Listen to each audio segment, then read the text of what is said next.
Okay, hello everyone. Thank you for joining us in the Future Fuel Energy Storage and Biogenic Q&A room. I'm Alice Coates, Energy Inc. Program Manager at Startup Bootcamp and your host today. What a great demo day. What a great effort by all the startups, and I hope that everyone enjoyed the show. This is where you get to talk directly to the founders. So if you want any more information on their pitches, this is a place to ask. And if you want to know about their future plans, this is the platform to do it. In this room, we're lucky to have Brian Takeda from Urchanomics, Scotty Schmidt from Primary Oceans, and Ted Ridgway-Watt from Terraloop. We have 25 minutes with the founders, so let's kick it off with a Q&A with Brian, the founder of Urchanomics. So we've had a couple questions come through from the broadcast, which we'll start with. Remember, if you have a question, please place it in the question box. So Brian, I understand that Urchanomics is already funded by some of the largest investors on the planet. What are you asking for here today? Right. So Urchanomics has been very fortunate to have some of the largest investors in Japan and North America providing the resources for us to expand globally. What we're specifically looking for are local partners in Australia that can actually help bring our business model to Tasmania, to New South Wales, and perhaps to also Victoria. And we just need the boots on the ground, the local competence that allows us to deploy in the country. Fantastic. And carrying on that thought, if I had a magic wand and could find you the perfect partner, who might that be?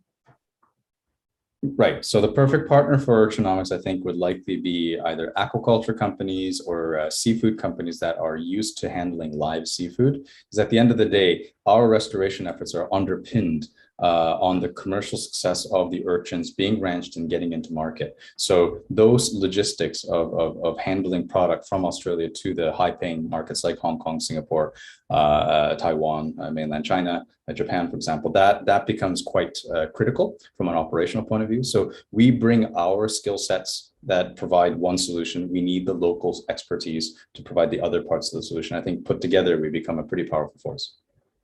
Yep. No, brilliant.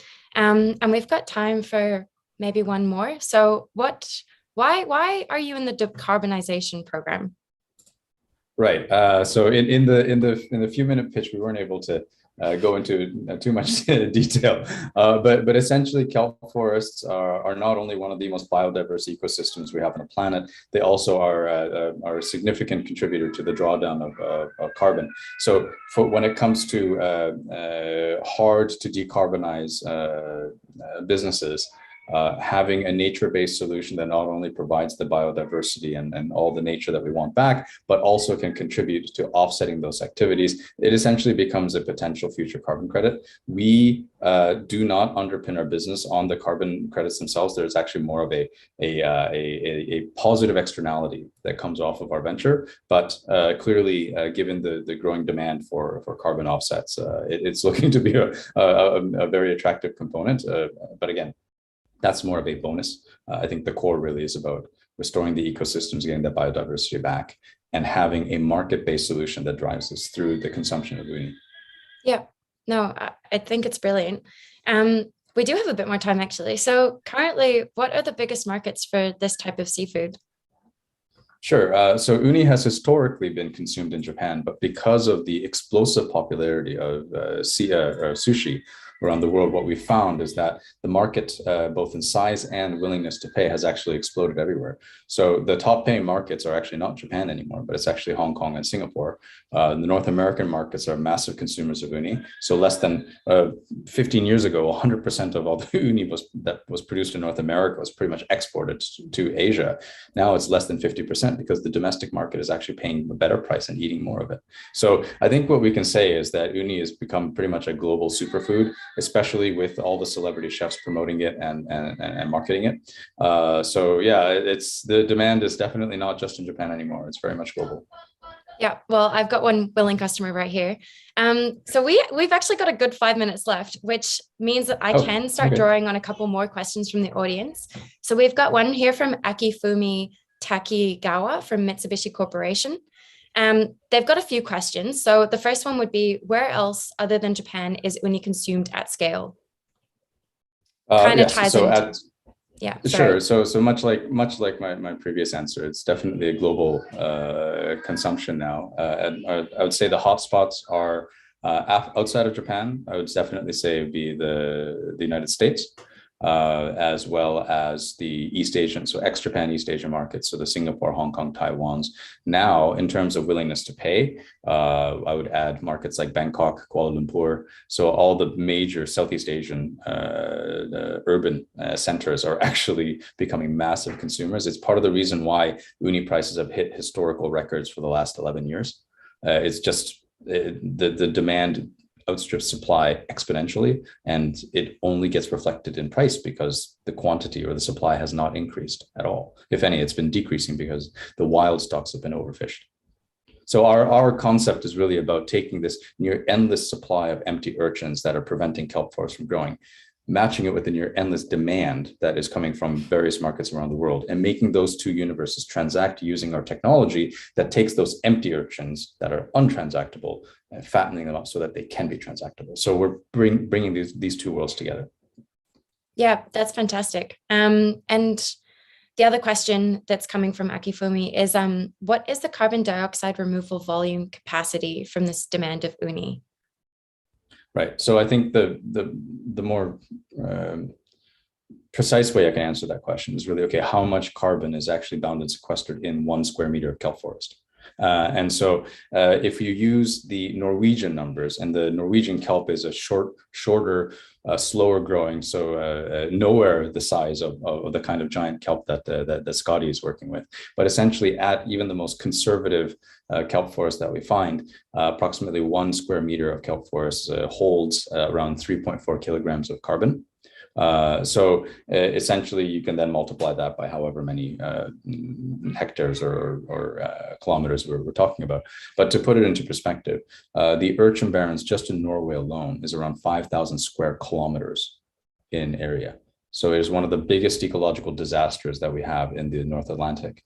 And essentially, all of that is caused by overgrazing urchins. So the one thing that we as humanity has been really good at is consuming species into near obliteration. So if we can cynically, but a little bit realistically here, leverage our consumption powers to bring populations like that back into balance, we can scalably restore kelp forests. And that is just a function of us eating. And as we've seen with seafood, right, the moment the East Asian markets really catch on to it, we can do a lot of extraction. So that's really the underpinning logic, is to match the near endless supply of empty urchins, combine it with a near endless demand, and restore the kelp forest. So the number for giant kelp is substantially higher, but we use the Nordic numbers simply because it's the most verified and it's the most conservative. It's brilliant. It's the logical, perfect solution to the problem. Thank you so much, Brian. Brilliant work. And a quick note for everyone watching at home, remember that you can drop a question, a comment, or even a request for a sample sea urchin in the web browser. So we'll jump on to Scotty now. Scotty's the co-founder of Primary Ocean. Hi, Scotty. Hey there, Alice. Hey, everybody. Scotty, why did you choose agriculture products as your first market? Well, as part of our core responsibility with our U.S. Department of Energy project, we were analyzing all of the potential markets for giant kelp, which include human food, food additives, animal feeds, medical uses, pharmaceutical binders, textiles, carbon credits, bioplastics, of course, biofertilizers, and biofuels. And in doing this analysis, we looked at kind of the top-down pyramid approach, of which had the highest value as we scale to biofuel scales. And we discovered that biofertilizers was the highest and best use of all those markets of our giant kelp, both economically and environmentally, which was amazing to discover, as the market is high volume, it's high value, and it's high impact. The seaweed biofertilizer niche market in itself is almost a $3 billion mature market inside a much larger $200 billion agricultural inputs market, which is actively trying to decarbonize and kick its chemical habits. So we viewed the growing market, the high volume, and the environmental impact of having a secondary carbon impact by regenerating soils as a great opportunity to attack first. Great. Speaking of growth, what is your growth strategy and how do you reach gigaton CO2 drawdown and impactful biofuel scale? So immediately we're focused on growing our agricultural business in order to de-risk our foundational market, improve market viability. We currently have the capacity to produce 1.2 million gallons of biostimulant, which can generate up to $25 million in annual revenue. We can double this capacity with our modular production system with every 2 million in CapEx investments. We look at it as a very strong growth opportunity to build our sustainable business model. At the same time, we'll be demonstrating the viability of our full technology stack from seaweed farming to the processing of various products for various markets that I already described. And once we validate that technology stack, we look to replicate that in a modular fashion in many locations around the globe. We can do this because one of the benefits of farming giant kelp is its wide natural distribution. Giant kelp specifically is one of the most, if not the most distributed species of seaweed and plants on the planet. It grows from Alaska to Mexico, from Peru to Patagonia, Namibia, South Africa, Australia, New Zealand. We can grow it in Antarctica, but we hope that we reverse climate change by the time we have to do that. I guess a better question would have been, where doesn't it grow? We've got a question from the audience that I think ties well into this as well. So Hiroshi Shimada from Mitsubishi Corporation has asked, what are the constraints, if any, to scale your business? Sure. So our chief constraint is the regulatory environment. Acquiring permits to access the ocean is very difficult around the world and extremely difficult in California. So that's our greatest barrier. But as the world and governments learn more about the benefits of kelp farming, that we envision this getting a little bit easier. Our next barrier is nutrients. However, we have models that we've put together leveraging various data sets from NOAA, NASA, US Coast Guard, the Navy, demonstrating where nutrients are available. And we've identified various locations around the world high in nutrient availability to deploy our kelp farming technologies. Ultimately, the scale is very, very large given the distribution of our kelp species and the availability of nutrients around the world. Great answer. Okay, jumping into a little bit of a technical one here is, what's your capital strategy and exit strategy at this point? So our current capital strategy contemplates raising $7 million, of which $2 million is allocated to accelerating our current commercial focus in the agricultural inputs market, and $5 million is allocated to demonstrating our fully circular, carbon negative biofertilizer and biofuels production facility. We view that our agricultural business alone, being able to achieve valuations significantly higher in multiples than our current valuation. And when considering the scaling strategy and scaling opportunity, bolt-on technologies for incremental products, as well as scaling to biofuel scales, the long-term potential valuation reaches the billions. Great. All right, we do have another question from the audience here. So from Akifumi Takigawa from Mitsubishi Corporation, they've asked a few questions. The first one would be, do you have any plan to use the kelp as a permanent carbon sink rather than production of products such as fuel? So when looking at our value pyramid of potential uses of giant kelp, we looked at carbon credits specifically, and it does not make sense to use the kelp in the first few years as simply a carbon credit revenue generating exercise. When looking at the valuable byproducts that can be created, specifically biofertilizers, pharmaceutical compounds, it makes much more sense to deploy and leverage your first biomass for higher value products. But much like Brian was talking about, it becomes an incremental revenue generator in combination with the revenue you're generating from your value-added products. Great answer. Okay, a couple more from the audience. Does organic kelp help reduce water or carbon emissions from fertilizer production? Organic kelp is an incredible product. Seaweed biostimulants are incredible products themselves. They are not naturally a fertilizer, they're a biostimulant, which elicits a natural response from the plants to be stronger. In the soil, they actually scaffold the soil and allow water retention. Ultimately, all the effects of these seaweed biostimulants reduce the need for fertilizers by up to 20%, reduce the needs for water by up to 20%, while increasing potential food yield by up to 20, 30, 40% in different crops. Where can I get some? Okay, and then final question. I think we've got time for one more. So, what are the names of the investors who have invested in Primary Ocean so far? So our two primary investors are Net Zero Ventures and For Good Ventures. We've also been funded significantly by myself and my brother and other co-founders' family office, as well as some leading Mexican investors where our initial processing facility exists in Ensenada, Mexico. Great. Okay, well, thank you so much, Scotty. That was very insightful. Finally, we'll be moving on to Ted, the founder of Terraloop. Just a reminder to the audience again, please do pop in the questions. We're loving receiving them. All right, Ted. Hello.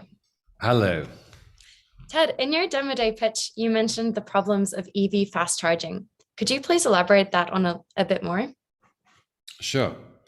There's a lot of dialogue and a lot of talk between industry and consumers about electric vehicles and the challenges of uptake. And it's clear that we're going to need fast charging because half the world's population that might drive an EV doesn't have access to private land. So we're going to need fast charging to avoid congestion. And here's the problem. When we talk about EV fast charging, we might talk about 150 kilowatts or 350 kilowatts.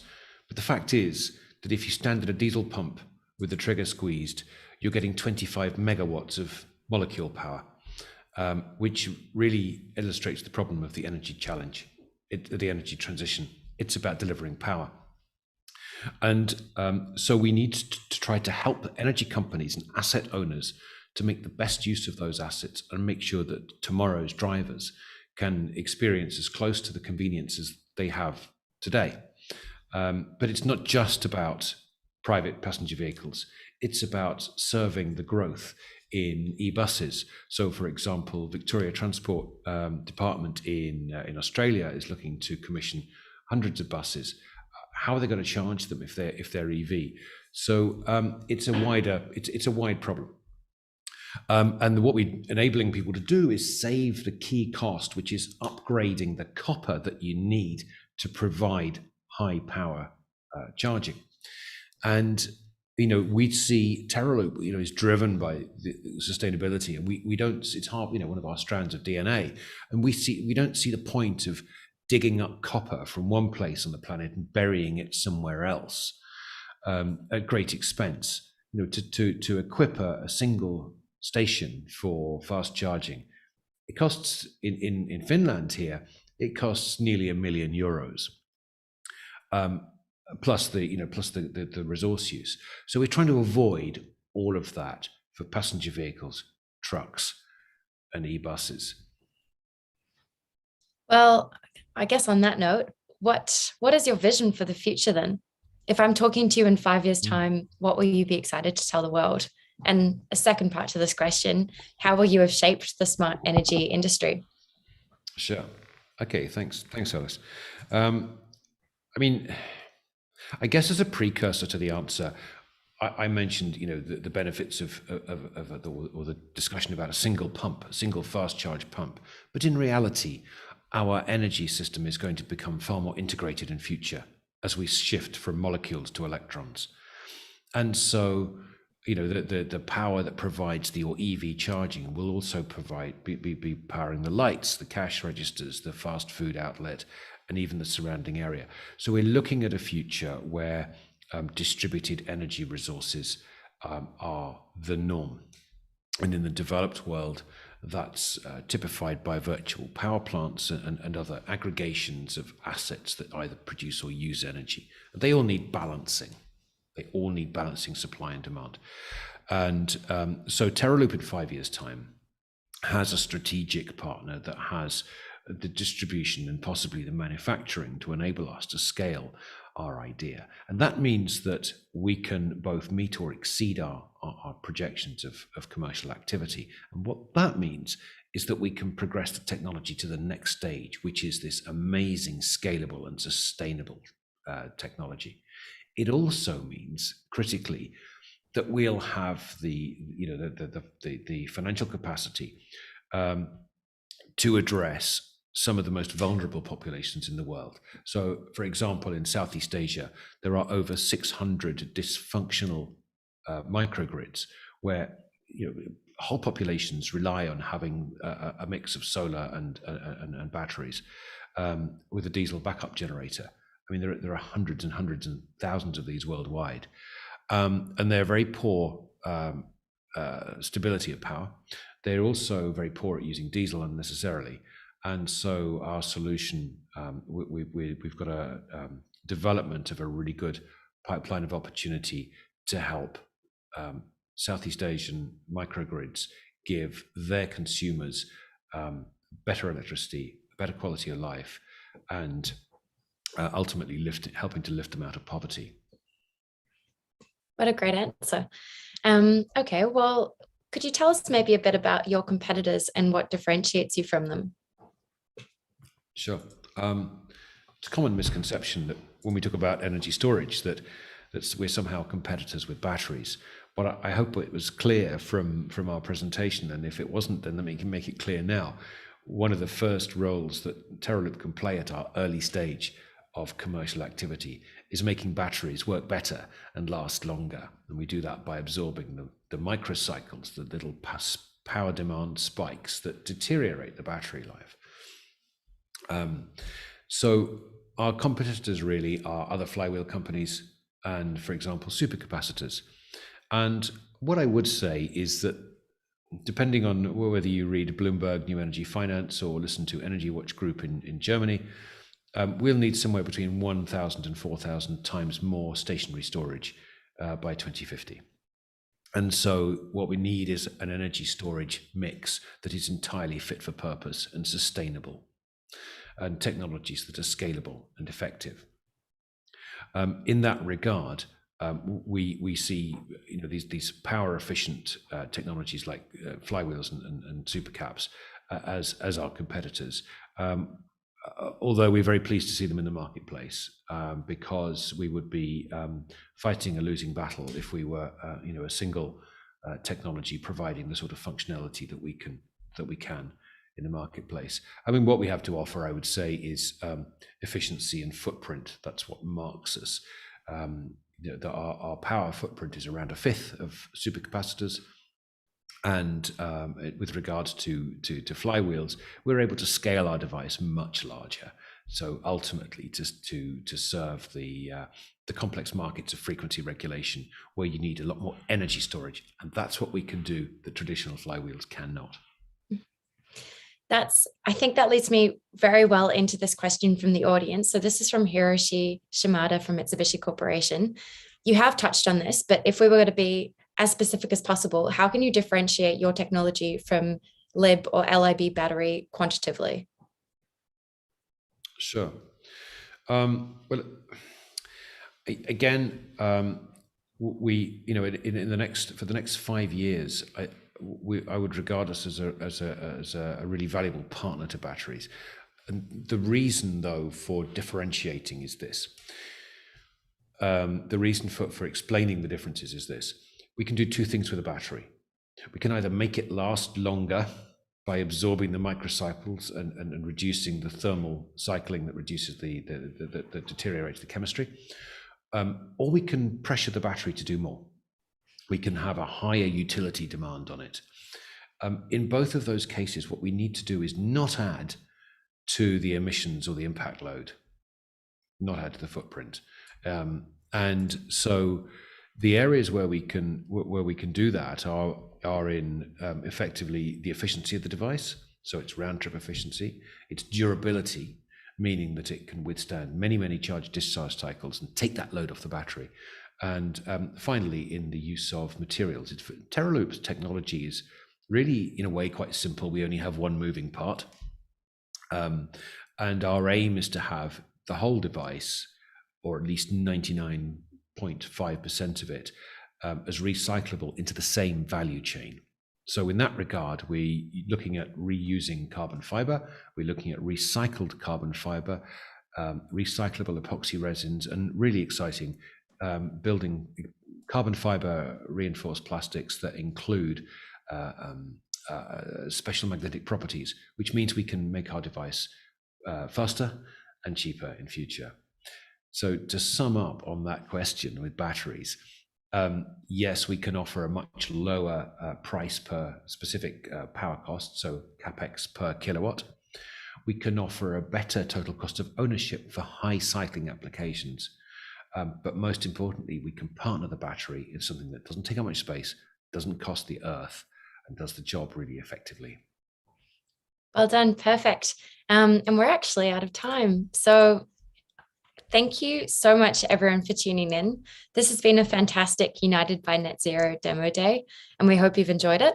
Remember that you can access the recordings of these Q&A sessions after the event has wrapped, and you'll also still be able to contact the startups via our event website. So keep the questions coming and make sure the founders have means to contact you.